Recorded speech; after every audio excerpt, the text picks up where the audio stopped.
শাকিব খানকে অনেক ধন্যবাদ। ওরে বাবা, বরবাদে হয়তো কাস্ট হওয়া পেছনে প্রিয়তমার অনেকটা হাত আছে। ঘোরটা চলছে, সেটার ওই ঘোরটার মধ্যে আছি। যারা অ্যাকসেপ্ট করেছেন এবং ভালোবেসেছেন তাদেরকে ধন্যবাদ। দুজনের সঙ্গে দুটো ডিফারেন্ট অভিজ্ঞতা অ্যাকচুয়ালি। সবসময় 100 হওয়ার চেষ্টা করি, আর একটু বেশি ভালোবাসা দিলে হয়তো মন্দ হবে না। Let's offer the best. হ্যাঁ হ্যাঁ, নিশ্চয়ই খুবই ভালো লাগছে। আর শুধুমাত্র তাই নয়, আমরা যারা শিল্পী, যারা আমরা ভালোবেসে এবং যত্ন নিয়ে আমাদের নিজেদের শিল্পটাকে নারিশ করি বা একটা কিছু তৈরি করি, সেটা যখন লোকের ভালো লাগে বা সেটা নিয়ে যখন লোক চর্চা করে, তো অফকোর্স খুব খুব ভালো লাগে। খুব খুব খুবই দেখতে ইচ্ছে করছে অ্যাকচুয়ালি। রিসেন্টলি আমাদের স্পেশাল স্ক্রিনিংও হলো, যেখানে দর্শকদের পাশাপাশি আমাদের পুরো টিম একসঙ্গে বসে সিনেমাটা দেখেছে। আমি খুবই মিস করেছি, কিন্তু ফর সাম রিজনস আমি গিয়ে উঠতে পারিনি। কিন্তু যদি আমি যেতে পারতাম তাহলে বোধহয় এই মুহূর্তে আমার থেকে বেশি খুশি আর এই পৃথিবীর কেউ হতে পারতো না। সো আমি আমি খুবই খুবই মিস করছি। আপাতত আমি এই বরবাদের যে ঘোরটা চলছে, সেটার ওই ঘোরটার মধ্যে আছি। এই মুহূর্তেই হয়তো নয়, তবে হ্যাঁ বেশ কিছু কাজের কথা হচ্ছে। এবার দেখা যাক কোনটা ঠিকঠাক হয় বা ভালো হবে। হ্যাঁ হ্যাঁ, নিশ্চয়ই কথা হয়েছে, কারণ আমরা সবাই ছবিটাকে খুব ভালোবেসে তৈরি করেছি।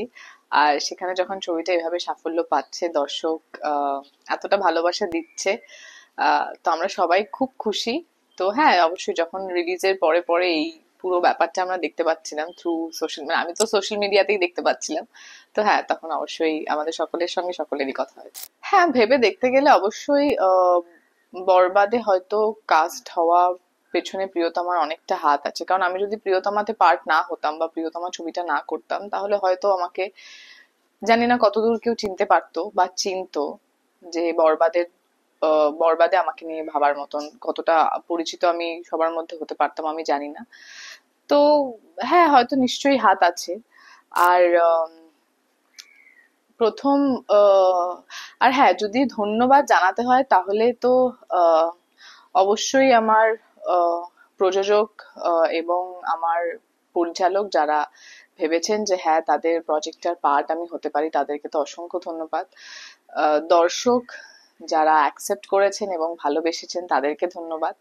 এবং সর্বোপরি অবশ্যই শাকিব খানকে অনেক ধন্যবাদ, যে তিনি ভেবেছেন যে তার পাশাপাশি আমি কাজটা করার যোগ্য। সো হ্যাঁ, দুজনের সঙ্গে দুটো ডিফারেন্ট অভিজ্ঞতা অ্যাকচুয়ালি। কারণ দুজনের সঙ্গে আমি কাজ করতে গিয়ে যেটা বুঝতে পেরেছি, দুজন একদম টোটালি দু রকম দুটো মানুষ। তো দুজনের সঙ্গে কাজ করার অভিজ্ঞতা একদম আলাদা, একদম অন্যরকম। বাট দুজনের সঙ্গে অভিজ্ঞতা খুব ভালো। কিন্তু দুজনের মধ্যে যেটা একটা জিনিস সব থেকে বেশি কমন এবং শিক্ষণীয়, সেটা হচ্ছে তারা এখন আমাদের বেঙ্গলের দুজন star, big superstars they are, but still তারা নিজের কাজের প্রতি ততটাই dedicated. They are very hard working and they are passionate. Maybe হয়তো সেই কারণেই তারা এখনো অব্দি ইন্ডাস্ট্রির শীর্ষে রয়েছে। সো এটা খুব শিক্ষণীয় একটা ব্যাপার। আই থিঙ্ক আমি পুরো জাজমেন্টাল পার্সন নই, আমি নিজেই কতটা জাজ করতে চাইবো আমি জানি না। তবে এটুকু বলতে পারি যে আমি সবসময় 100 হওয়ার চেষ্টা করি। কতটা হতে পেরেছি আই ডোন্ট নো। দর্শকদের উদ্দেশ্যে আপাতত আমার একটাই কথা বলার, সেটা হচ্ছে যে এখনো অব্দি আপনাদের নিকটবর্তী সিনেমা হলে বরবাদ চলছে, সেটা অবশ্যই দেখতে আসুন। আমরা জানি যে আপনারা অনেক ভালোবাসা দিয়েছেন, তবে আরেকটু বেশি ভালোবাসা দিলে হয়তো মন্দ হবে না। সো অবশ্যই নিজেদের নিকটবর্তী প্রেক্ষাগৃহে আসুন এবং বরবাদ দেখুন। আমি তো পারলে এক্ষুনি চলে যাই, কিন্তু সেটা পসিবল হচ্ছে না। তবে চেষ্টা করছি যত তাড়াতাড়ি বা যত শীঘ্র সম্ভব যাওয়ার, কারণ আমারও সবার সঙ্গে দেখা করতে খুব ইচ্ছে করছে। So let's hope for the best.